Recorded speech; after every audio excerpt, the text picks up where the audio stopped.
So everyone, I'm pleased to have on the show today a gentleman I met in Santa Monica about 6 or 7 years ago. It's been a while. We hadn't been in contact for a while, but I reconnected with this gentleman, Mr. Bruno Chatelin, and he is actually speaking to us from Paris, France.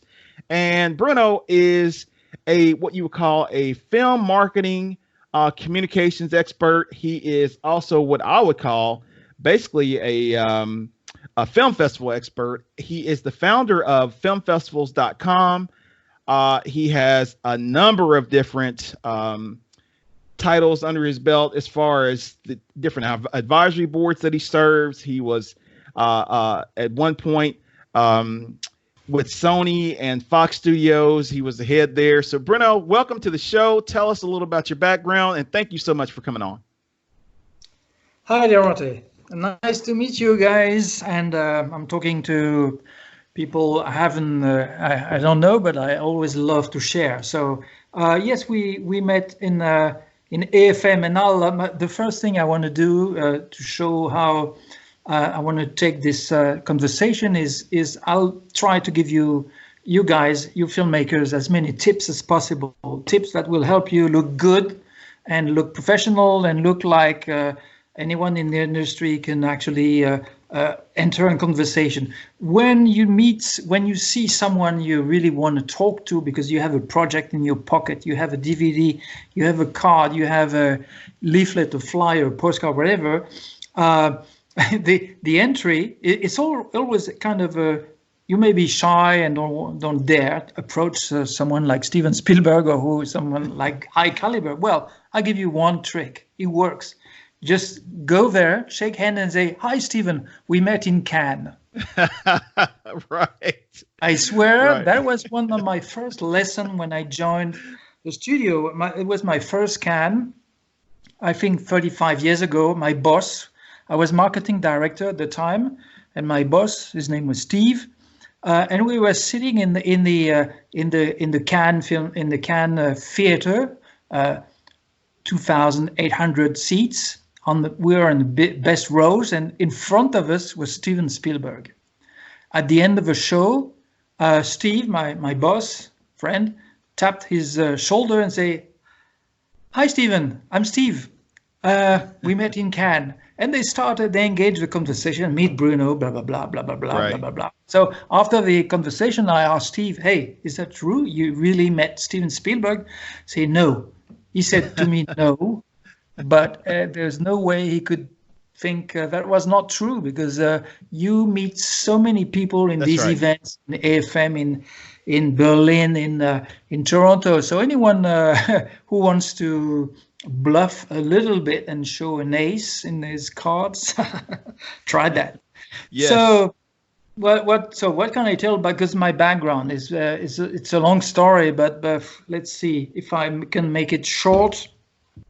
First, I have a business background, HEC, which is the leading, biggest business school in France.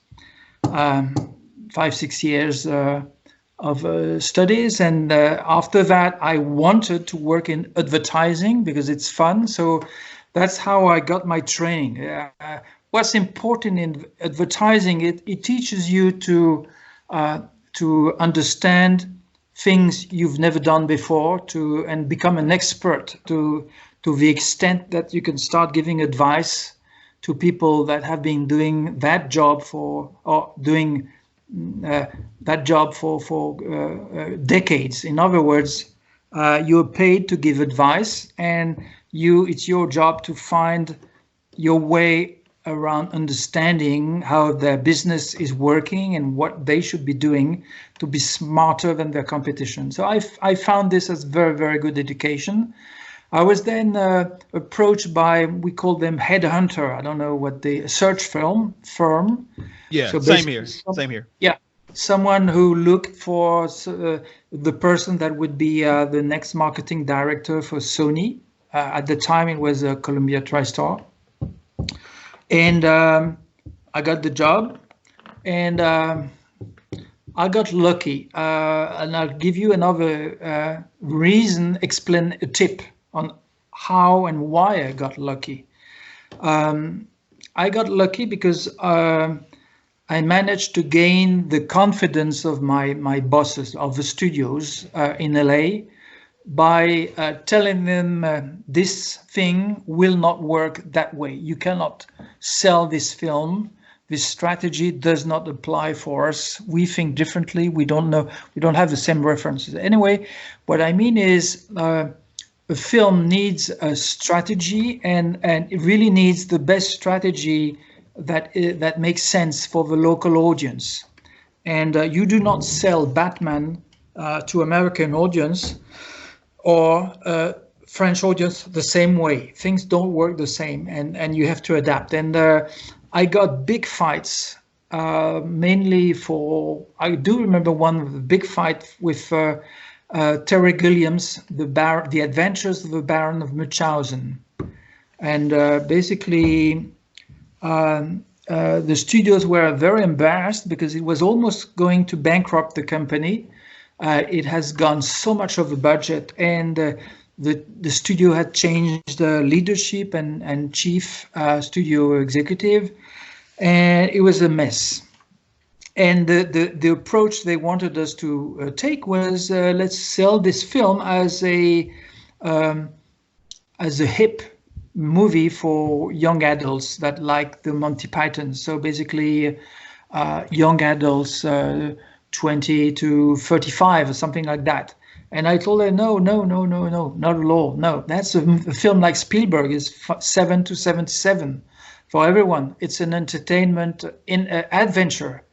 And I designed the campaign. I won't explain why, because it's how I got to that. But basically, I begged them to do a qualitative research, which showed that our approach, the French one, played much better and significantly better than the American and UK approach. And they still said yes, but no. I begged again to the head of the studio and say, well, I don't believe that qualitative, let's do quantitative testing. Let's have more cases. And he agreed. And it showed our approach won again. And they agreed. They said, all right, okay, Bruno, go with your strategy. And the most important thing, and the end of my story is we were #1 at the box office for 8 consecutive weeks. And the only country in the world where this happened. Even in Germany, which was like the home of the Baron, it flopped. So, and I had a couple of other stories. So basically, sure, they understood that, yeah, they should listen to what we were saying when we were telling them we should try something else. And that meant that I did not have to spend, like my friends at Warner's, months and months trying to convince with paperwork. And basically, that job is about speed. And it's worse now because we release day and date. So basically, you need to go directly where your instinct and vision tells you to go, instead of losing 3 months. And in what strategy should we adapt? Because of course you understand that in France, we have to translate things, translate dub the film, put subtitles, create our own tools, etc. So that takes time, and you want to make the usage of that time to the best, like come to the smart strategy. So yes, I got lucky. I got lots of stories like these to tell, where films flopped in the US and were successes in France. And then I had the very big success with Boys in the Hood, the film that launched the career of John Singleton. And yeah, I think we're talking 95 or something. Yeah, that's right. Did you meet John? Of course, yeah. I mean, he came to Cannes before anything else. They trusted the film to be premiering in Cannes. So basically, John came in Cannes, and we decided to invite as well Ice Cube and his scratchers, and we built. So before anyone in the world saw the movie, they sent the film to my office in France because I was in contact with Cannes Film Festival. And they say, hey, try Cannes. I say, wow, first time director. Right. Yeah, that's bold, but let's try it. And the answer came back saying, yes, you're in. Wow. The answer came very early, something like early February, instead of usually the films are announced mid-April. So that time, and probably it's because I had been in the advertising business, I reacted in a way saying, look, I don't know anything about black cinema. I don't know shit. I know about exploitation, about Shaft, about action, but this is very different. So I asked my press attaché, try to find me someone who is an expert and let's talk. And she found a journalist, and we showed the film to him first person in the world. And the guy came out crying and said, oh my God, that is Orson Welles. Wow. And I said, yes. And from that moment, like in February until May, we worked hard to come up with the smartest, legitimate marketing campaign. Just to give you an example, instead of taking posters, when you're a studio, you buy big posters on the Croisette, which we did. But instead of printing posters, I decided to get graffiti artists and have they do live graffiti with an artwork we created. So basically it was a kind of something authentic, and we found very good artists, etc. We decided the film had a lot of rap, and in Europe rap was nothing in '95. So we said let's do a party where we introduce rap, we introduce the artist, because Ice Cube was an amazing actor as well as being a great early rapper. So, but we said these people with their tuxedo, they are from an age group and segment that will not understand and will not like it. So let's make something really special about this party. And instead of doing a regular Cannes type of party with champagne and stuff, I booked a club, got them to perform, and at the entrance there was a crazy clown, Django Edwards, crazy Canadian clown, and basically he was he got people in the right, he broke the ice, put them in the right mood so that people wouldn't understand. Anyway, long story short, big success. The film, which we built the audience significantly. We got from the festival the right to get people from the bad suburbs, from the tough suburbs of Cannes, and kids, and so basically not festival goers, but real people. Gotcha. And we also got all the black community, like Gregory Hines and Eddie Murphy. They all were together, sticking and supporting Jon. And we had to turn down about 1,500 people. There was so much demand, so many people who wanted to come into the theater that we turned down people. And that was one good sign of the reception. And at the end of the Cannes, the head of the studio, Frank Price, when we shook hands saying goodbye, he said, Bruno, thank you. And thank all your team. You did great. And I'm going to change the box office estimate. We had 30 million planned for the US box office. I'm going to change that to 50. It made 57. Wow. That meant this handshake was basically that guy telling me, thanks to your job, thanks to Cannes and your job, things we did, the studio is going to make 50 million at least worldwide. Wow. And it happened. And the campaign we invented for Cannes was then brought to the world. So that's luck, hard work, and repetition of the path that follow your instinct. Right. And Bruno, after that, I got offered to Bruno. Bruno, Yeah. let me interject for one moment, okay? Because Yeah, it's a long story. I'm sorry. No, you're fine, man. You're so the way you're telling these stories, I have to interject because understand the audience that's listening, they don't have your familiarity and they don't have your exposure. So so you take someone like a John Singleton who just passed away last year, right? You take someone like that. He has a huge impact here in the States, here in the U.S. And I mean, I'm sure, globally as well. But I'm just saying, when you speak on someone like that, I want to kind of digress for a moment and kind of help the audience understand what you did. So the first thing I heard you say was you guys, well, in respect to your career, but as well as that specific incident or specific episode with John. First off, you challenged the system. It sounds like to me, you challenged the system with different ways of thinking outside the box, being creative, and as well as really, I think having to be kind of direct and kind of strong in your beliefs, because you said that the way that studio wanted to do it, you knew wasn't going to work. So you had to kind of stand on your belief system and what you knew to be correct, and actually panned out for you time and time again, which is what elevated you through the system. Is that correct?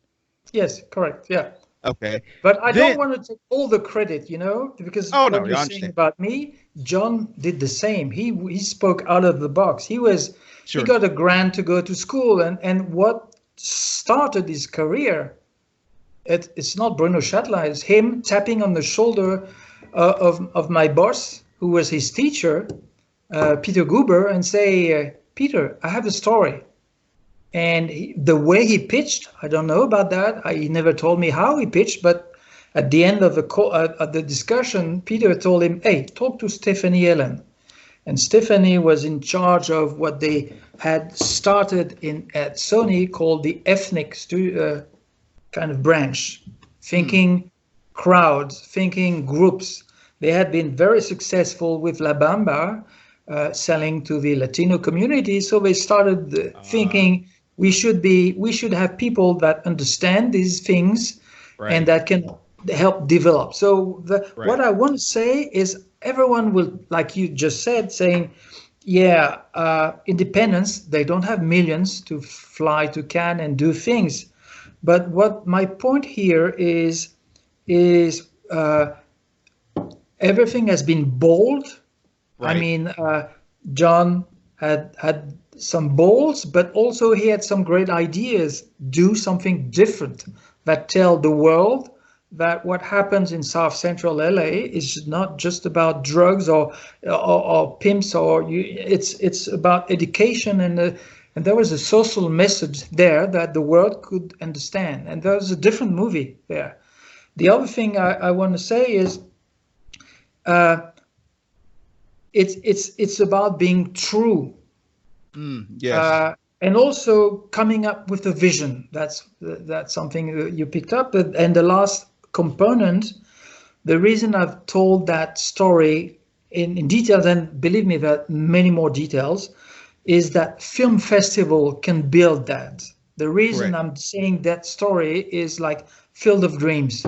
If you build it, they will come. But think of it first. So yes, think that a festival can change your career. You know the end of a story, like John was nominated twice to the Oscars, the youngest director ever, and got to make films he wanted after that. Right. So, and yes, I was so proud and happy to work with him, because that's a one in a lifetime story for me as a marketer. Sure. It had never happened to me that I could actually understand that, yes, if I was doing my job right, I could put a figure in front of it. Like someone would say, yeah, Bruno, you did great. That's not enough. I mean, I'm a very logical person and I like to understand.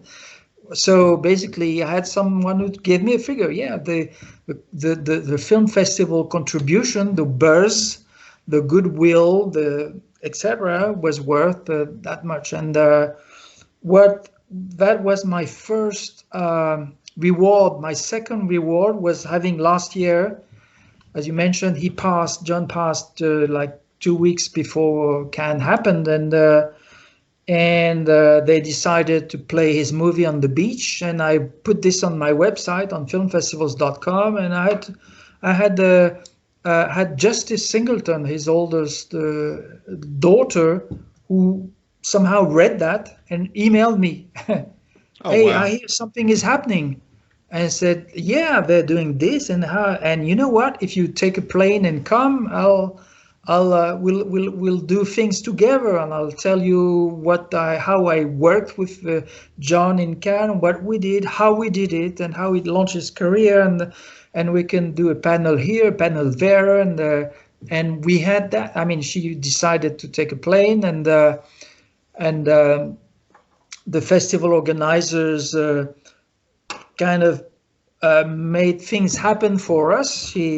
I organized for her to walk on the red carpet. Oh, wow. and a big That's group nice. of people. I invited friends and all that, Sure. small group. And at one moment, it's a very strong organization. At one moment, we were at the bottom of the red carpet, and the guy with a walkie signed me and said, all right, she can go now. So I said, Justy, now you go. And she walked alone on the red carpet. And at that very moment, I had sent the festival the music, like the theme of Boys in the Hood. I can't recall the name. Oh, wow. Yeah, I know what you're talking about. And it's dramatic, It's strong. Yeah. It's just like heavy. It's amazing. And she told me after that, she didn't know that. She said, I didn't know whether I would start becoming a living fountain and tearing, or just hang on and think of my dad, and what she did. And after that, we were guests. I mean, Thierry Frémaux, the head of Cannes, I told me, yeah, all right, you have the terrace there, and I'll get you a cocktail party for your group. We were maybe 30 of us. And guess who's coming at this cocktail with a great view? Leonardo DiCaprio. So, and after that, another friend. It's what I want to say. I could describe that, but basically, it has been a fairy tale from the moment John Singleton tapped on his shoulder of his teacher till even that, because Justice Singleton told me. I'll recall the words exactly. Bruno, I want you to know you made my day the way you made my dad's. Wow. That's special. And, wow, I mean, that kind of puts your hair. Oh, yeah.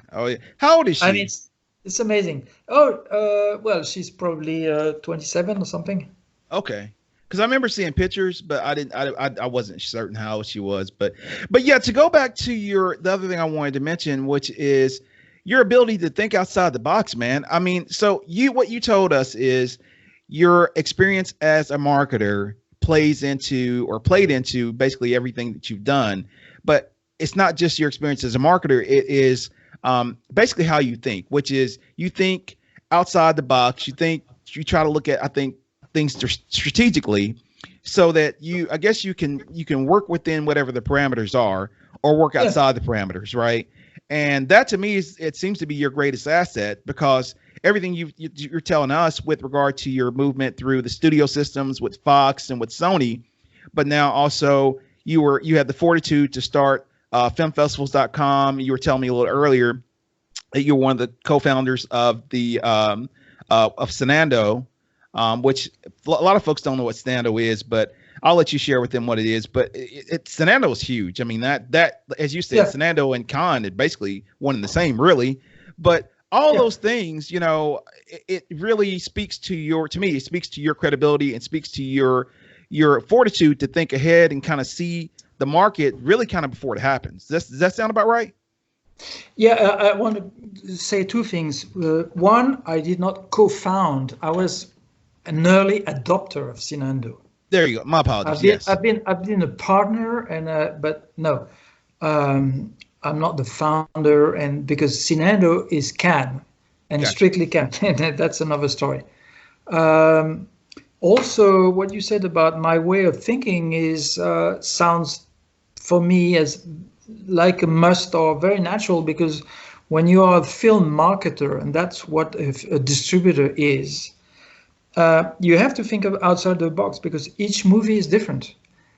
It would be stupid. That's the first thing I found very surprising when I joined from my advertising days into film marketing. They called me, yeah, you almost don't belong here because you come from the commercials.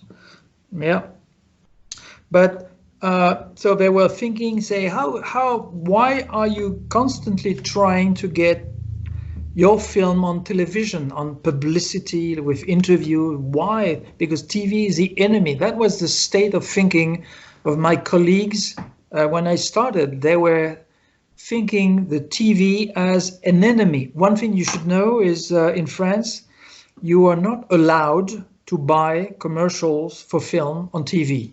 Oh, wow. Okay. Which is the #1 medium in the US.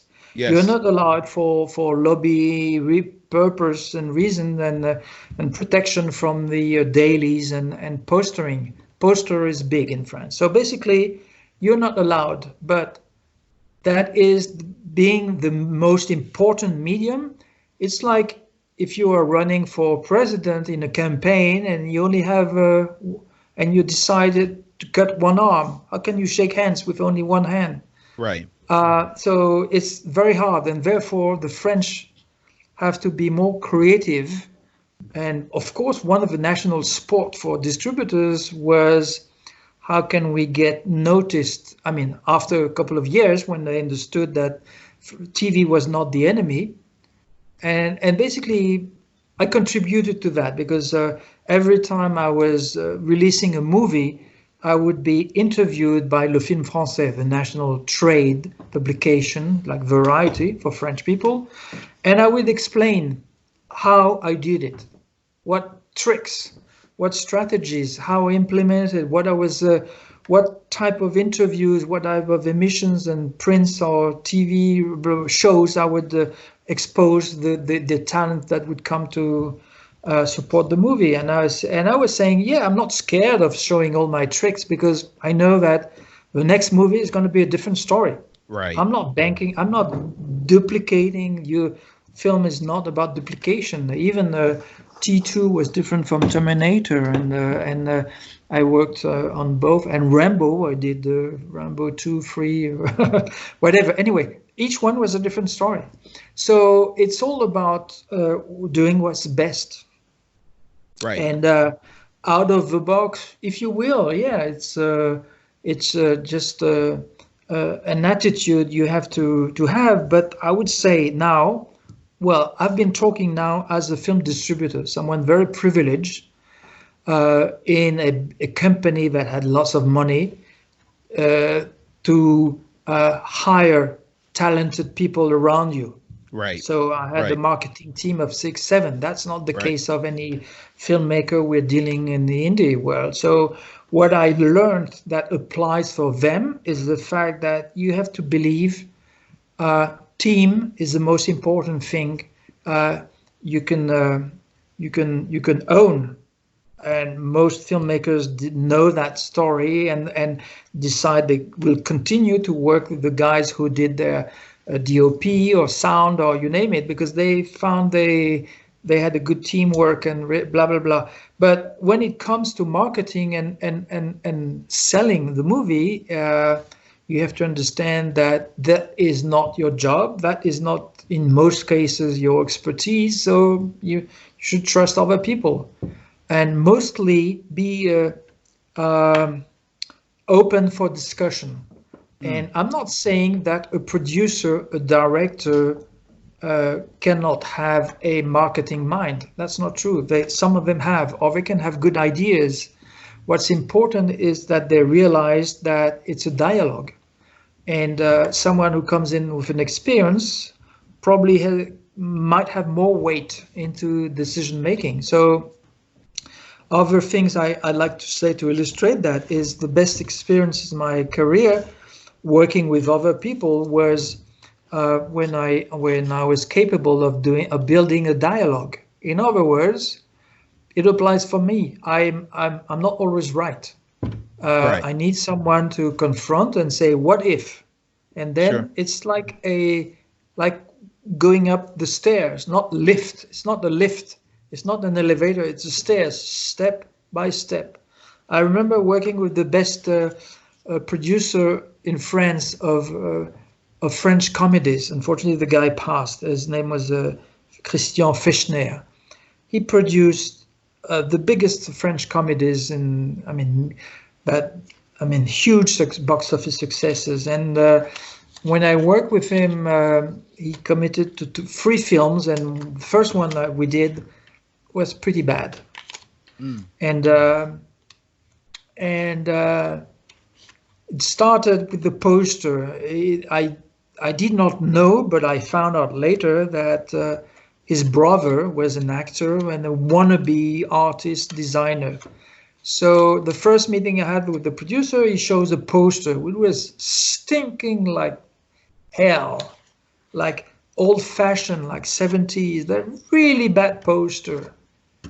And so that's one thing where I learned in advertising, and said, instead of saying that is shit, that is bad, I said, I think there's some things that are wrong, and we could try to eliminate that and make it better doing this or that or that. Okay, let's not kill this idea immediately. I think it's not good, but we could try that.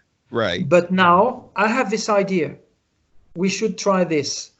And I saw the relief in the guy, and understood later, because it was his brother's art, and he needed some, basically he challenged, and we got better, each of us, because he was capable of bringing creative ideas. That's what a producer is good at, is bringing creative ideas and trusting dialogue, trusting that the person in front of him was someone who could actually be more right than he can be. So it's about knowing that you don't know. And but in another hand, I'm going back to John Singleton. It's also about knowing your limits and having gone through processes where you know that you should trust your vision. Yes. Because everyone in this industry does that for a purpose, because they have this in their guts. They want to make it. They think it's a film that will please the audiences, and that's a very important question. Is how sure are you that this story, which is very personal, is more than a story for you, but also a story for you and your neighbors and your friends and your family, and they like it. It's more than a story for 2 people. It's about knowing at what stage you've experienced that your vision was. Because, for instance, what I learned in my advertising days is I sometimes I would shut up. I heard my client say things, my bosses, creative directors in terms of creation, they were the director, and say, shit, that doesn't sound good, and I shut up, because I was only a account director or account supervisor, account manager, blah blah blah. And then I started thinking, all right, I now have stature where I can say. And so one day, so I learned that some moments I should not shut up and share and put my guts on the table. One day I had a very good explanation of that. I was when I stopped working for majors, I was hired by the biggest advertising agency called DDB, the Doyle DDB. OMD is one of the number 1 or 2 advertising agency in the world, and they had the client as a client. They had the World Soccer Cup, which was happening in France. Okay. and they asked me to come on board and told me, look, we have a problem here. No one gives a damn, and there's a chance that we miss that opportunity to show how France is good at organizing and also the benefits of the communion of the people in front of an event like that can bring people together, like COVID is bringing people together somehow. And but the people in front of us, our client, did not really understand that. And I remember that meeting with the head of international, the big boss, the number 2 of DDB worldwide, in front of the marketing director of the World Cup organization and myself, 3 of us. And I tell them, we want people to come down in the street. We want the French in the street. And the marketing director of the World Cup say, Bruno, why? That's not our job. No, we're here to sell tickets and to sell sponsorship to McDonald's and Coca-Cola. That's not our job. We don't care about that. And I didn't go anywhere beyond, but my boss there, the head of DDB, insulted him and said, "You're an asshole. How can you say something so stupid? I mean, wow. This is such an opportunity." And of course, I wouldn't ever call someone I work with a client an asshole, you know? Right. And after that, he told me, Bruno, this is it. You stop. You're not talking to these people anymore. The only person you will be talking from now on will be Platini, like the head of the World Cup organization, FIFA, and his managing director. Everyone below, communication director, PR director, marketing director, fuck them, ignore them. Wow. So, I mean, that's about, and of course he was right. He was right. It was an amazing opportunity, and the people got down in the street because we won. So we won because of a great team we had, not because of the things he and I did for that communication. But that was also a strong lesson is, well, believe your instinct to some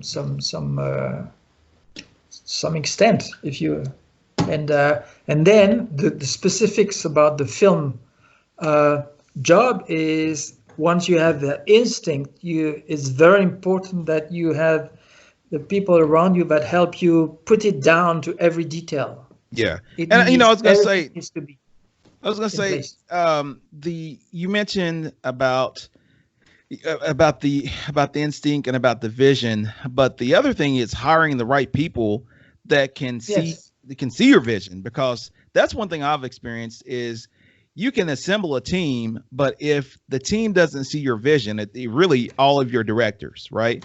All of your department sharing. heads. It's not only seeing. I mean, if you hire people, you want them not only to see, but to understand and to implement, go a step beyond. Yes. Because you can't do everything on your own. So you can't do it. That's right. Yeah. So you have to show them that first your vision has some values.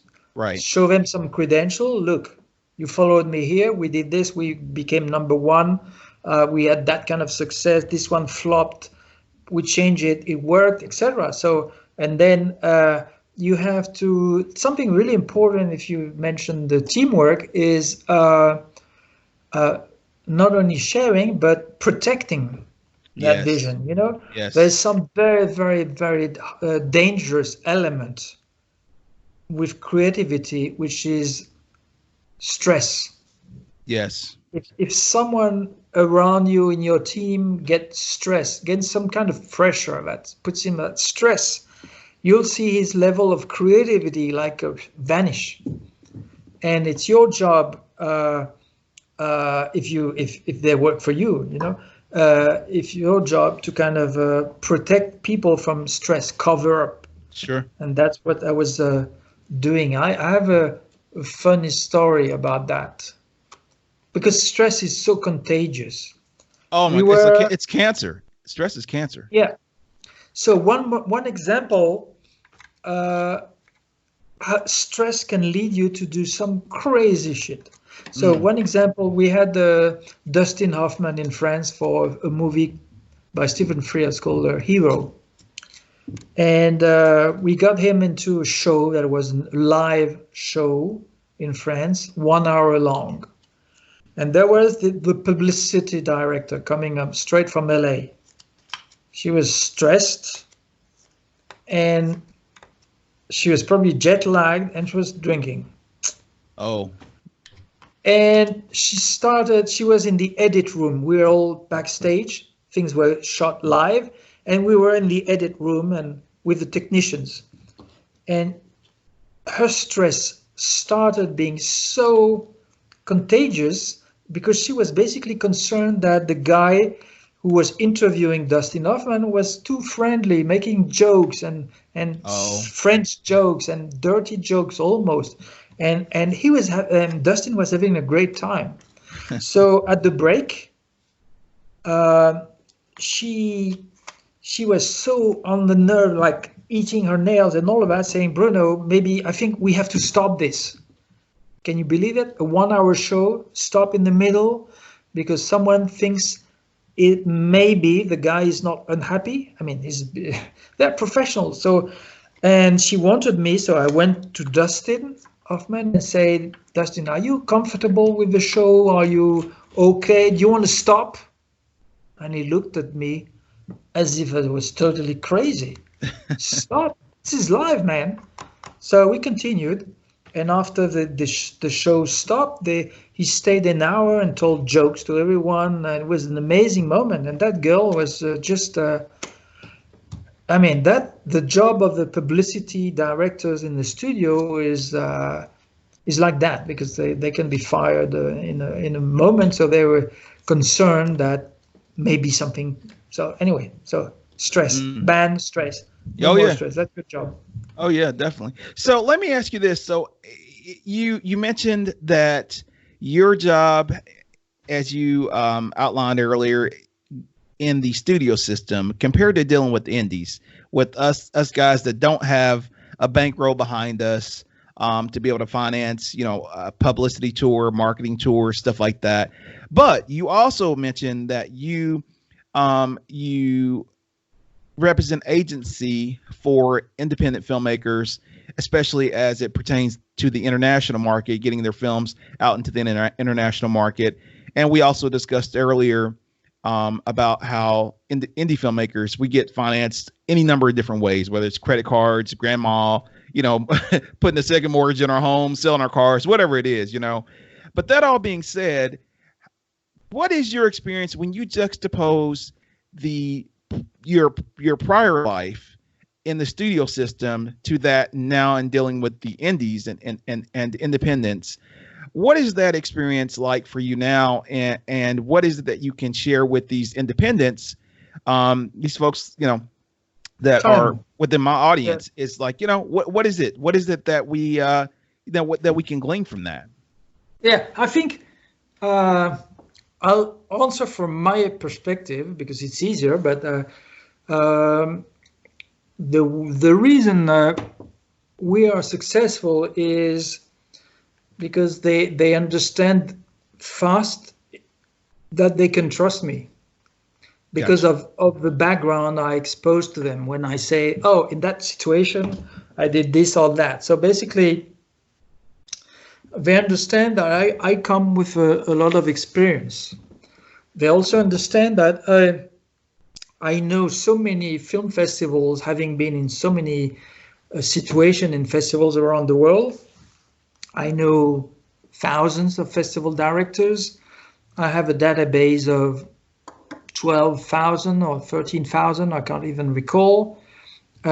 These people like filmfestivals.com. They have heard about the festival, the website, they have heard about me. So there's a little bit of franchise. So basically all of this looks like someone with an experience of very important or more fluent, not fluent, but wealthy situation. Films are more expensive movies. What I'm saying is I'm getting a faster access to them when it comes to convincing them that, hey, the title doesn't work, or the catchline, let's try this one, or change the edit. The film is too long, the beginning is too slow, and in some cases, I mean, many people would be scared of telling those things. No, your performance in the beginning of that first scene is too slow. It's a horror movie. It should be more impact. Let's cut. And it happened to me. And I remember the sales agent did not even dare say that to her client. And I was, because I'm a consultant and I come with experience, and I can relate to examples. I said, in this case, I did this and it worked that, and we were successful. They say, all right, then he's been in my shoes already and I should listen to him. So I'm being successful because there's no politics. It's just convincing and discussion and teamwork. It's getting faster to a core line of dialogue where we can go to the most essential things and come up with the right strategy or what fits best, and also be pragmatic about it, because there is no such thing as a common path to addressing, designing your festival strategy or your sales strategy. It's also always a mixture of what comes up, it's sometimes a fairy tale, but it's also reacting to facts of life. So your film has been selected to that film festival. All right, then that's good. We have a starting point, and it's a strong starting point. So there's one thing that we don't have to take care of to worry about, which is going to be our opening film festival. Because every filmmaker I speak, even though they have never been to Cannes or Toronto, or they think the film is something, hey, don't you think we should show it to Cannes? Or no, Cannes doesn't take any kind of film. I mean, there's a so if you tell them, I don't think it's a film for Cannes because you are not Tarantino and you don't have Brad Pitt in it, nor Leonardo DiCaprio. All right, then I want an A festival, and so these kind of dogmas can be very dangerous. They can be very stupid if you think you have to wait for the answer for the festival and lose 9 months, for instance, because of the timing. And in the meantime, you refuse the B or C category film festivals, then you're done. You because you only have there's a time stamp on the festival film. Basically, your film can only play for a certain duration. After that, the festival programmers will consider it at old meat, right, dead meat, cold meat. I learned that with the markets. The markets are the same way. Yeah. So, and as far as market also, it's important when you discuss on the international scene to say, that, yeah, my film was released in my country. If you're an Indian filmmaker, I want to know that your film has been released in your country. If you have not been successful to play your film where your target is more likely to like your movie, then I'm concerned. So these are things that are kind of natural elements. So my role when I come in is to play with this, say, okay, the film has a theatrical release in your country. That's great. We'll come back with that. This is checked. Next one is, what's your next festival? The bigger festival opening? Which one? All right, check, that's good one. You don't need, for that type of movie, you do not need a one of the 10 best festivals to play your films, because they will not likely like it. So don't bother, go for the distance, go for the numbers. It's a good thing to have plenty of laurels on the poster, go for the numbers. Let's try to have as many film festivals as possible, small, medium, or very tiny, it doesn't matter, many. Because festival is one of the very important component, a place where things can happen. Sure. You can meet really Spielberg, you can meet your sales agent, you can have a lunch with, drink with, and realize you can maybe make a movie together. Sure. So these are places where you learn. You must listen to what other people are telling you from their film, from your film, the way they perceive your movie, and consider that as a training experience, like a graduation. Right. It's very important. Just like another element I want to share is the first-time director. Making a first film is very important. It's a very specific moment, because some journalists love recognizing, discovering the next Orson Welles. Remember my story about John Singleton? Yes. How he got lucky? Well, he got lucky all the way. And I'm telling you, part of it is first-time director. Believe me, the second film is difficult, but put everything you can on the first one, and hire the people that will understand it's very important, and bring value and add value, etc. It's a specific moment. Got you. So let me ask you this: with respect to getting movies sold now versus, in the past, now it seems a lot. I think the market seems more saturated, and it seems to be more challenging because everything now seems to be shifted to online or streaming, or all the different streaming platforms. The DVD box office isn't the same. The different ancillaries have changed. So how do you navigate that now? Yeah, you're right. The streaming is getting, of course, more and more important, and theatrical distribution is something for the happy few. DVD is dead mostly, so you're left with people who can see your film either online or in the film festival, and both are extremely important. And so festival we've dealt. Regarding online, I think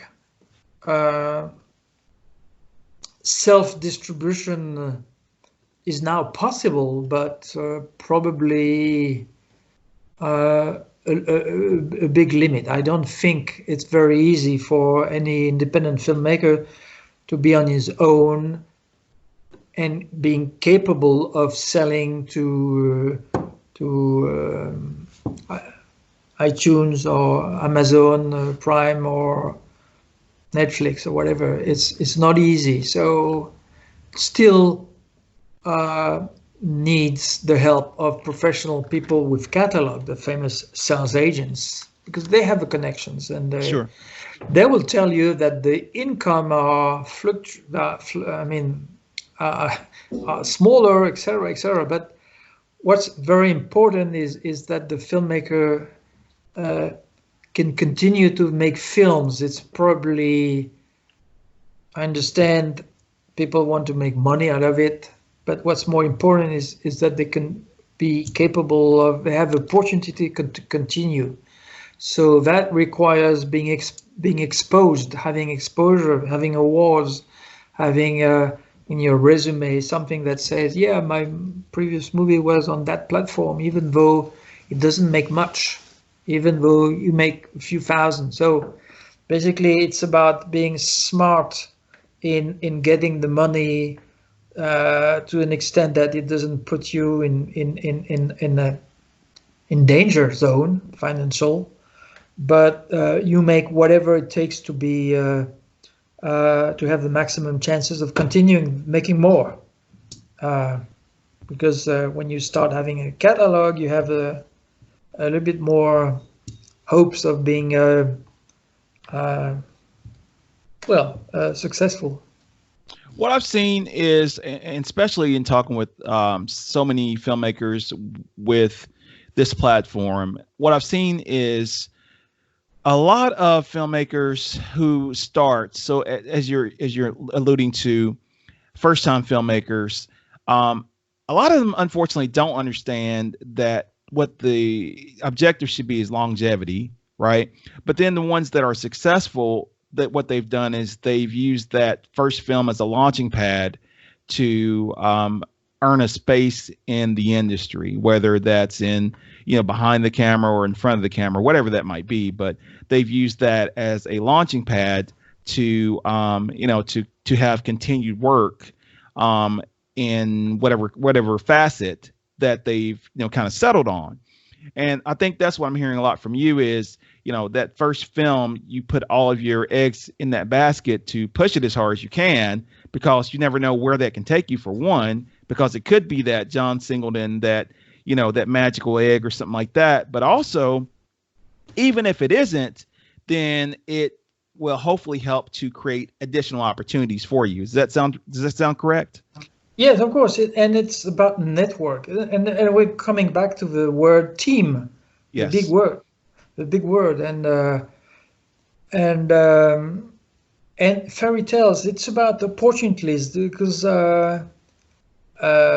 stories happen in conversation. Like, oh yeah, that's a great idea. I love that idea. I've worked on this, and let's do it together. I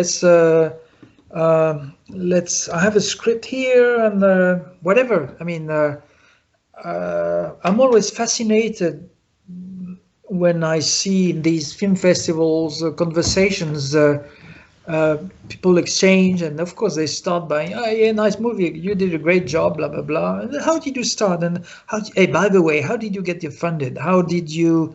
And they start exchanging tips, and then they get to know each other better. And if you are smart and curious, and it leads you to somewhere where you when you leave the festival, you've learned and you made the step in your career towards doing something else, meeting with some, having a job there, or, I have lots of people that come to me, actors. So that's something I really cannot help much, because I help filmmakers, producers, directors, saying, yeah, I can get you a sales agent, or I can connect you with buyers and see how successful we are. But when it comes to actors or actresses, it's hard. I don't have much to say. So the only thing I tell them, personally, I cannot give you a job. I don't know anyone who can give you a job, because people that are working on films do not necessarily talk to me about the casting choices they have in their mind. The only thing I can offer you is a piece of opportunity, a place of opportunity, a moment of opportunity where you can be visible. So basically I tell them, hey, I'll make you a filmfestivals.com correspondent. You can pretend. If you can write, take a picture, or shoot a little video and make an interview, I'm happy to have you as a film festival correspondent. I'll get you accredited in the film festival somewhere in the world. And you can say, hey, hi, Steven, Mr. Spielberg. I'm Michael Jackson, and I write for filmfestivals.com. You have 5 minutes for an interview, and usually it works. Yeah. So now, if they are smart, if Michael or whoever is smart, at the end of the conversation, if the question he had were not so stupid and smart, the one like the good conversation we're having, then at the end, it's their choice of saying, oh, by the way, I loved your work here. I love what you did, and it reminds me of a project, or I have this, I want to do that, and that's a John Singleton's story. Right. So it's about being in the right place where opportunities can meet. That's things I like to do. Yeah, no, that's important. Like I said, that's how we met. I mean, you know, the American film market, I was told by one of my mentors, hey, you got to get to the American film market if you want to be a serious filmmaker. Once you get your film produced, once you get it done, you need to get out there and go see who you can meet to get your film sold, you know? So, yeah, it's, you know, I try to explain to folks, you have to leave your comfort zone. You've got to get outside of your own personal network, and you've got to meet new people. And when you do that, good things happen, you know? But it's hard. I mean, people, I mean, I was shy when I started that. But I remember the first time I went in front of a camera, because I got to be interviewed a lot. Well, I would go for a shot of rum and or cognac and be more comfortable with. So I've never. I could not think of a way to approach someone that I think might be important for my job, my career. It's hard to say, hey, can you give me a job? I'm a filmmaker, I have a script. Can you give me money, produce, blah, blah, blah. But going in front of someone and saying to him, you have 5 minutes, we can talk, and I want to make an interview, and you tell me how you funded your film, how you started, what brought you to that stage of your career, and learn from that, and maybe then get the chance of pitching what you want to pitch there. It's easy. I mean, it's relatively easy. So, yeah, that's one of the reasons I think the physical markets like AFM or Cannes are really important and cannot really be replaced by online, which is what we're discussing now with regarding Cannes, postponed from May to probably end of June, and Jérôme Paillard and the market are considering having an online version of the market. So won't be the same. That's a good thing, but it's not enough, I think, because you don't have those opportunities like the one luck, bold, like human. It's how you can connect. Yeah, it's important. Yeah, agreed. It's important. Well, Bruno, I don't want to monopolize your time. I will ask, though, if there's one thing you could tell this audience, what would that be? With all your years of experience, your expertise, you know, the folks that want to get out there, and as you say, some of these folks are shy.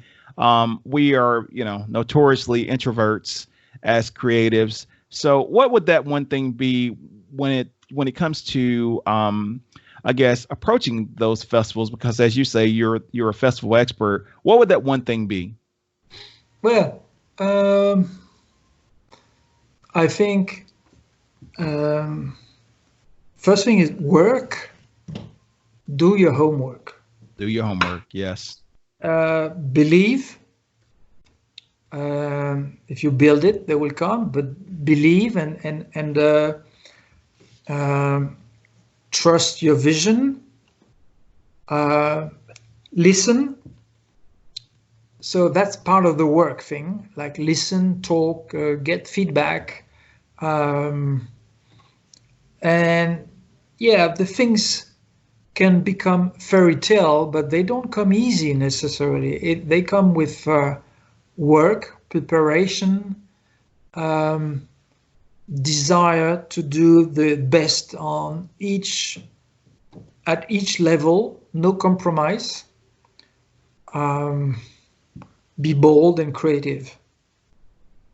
And yes, just consider that festivals have opened the path to many of your peers.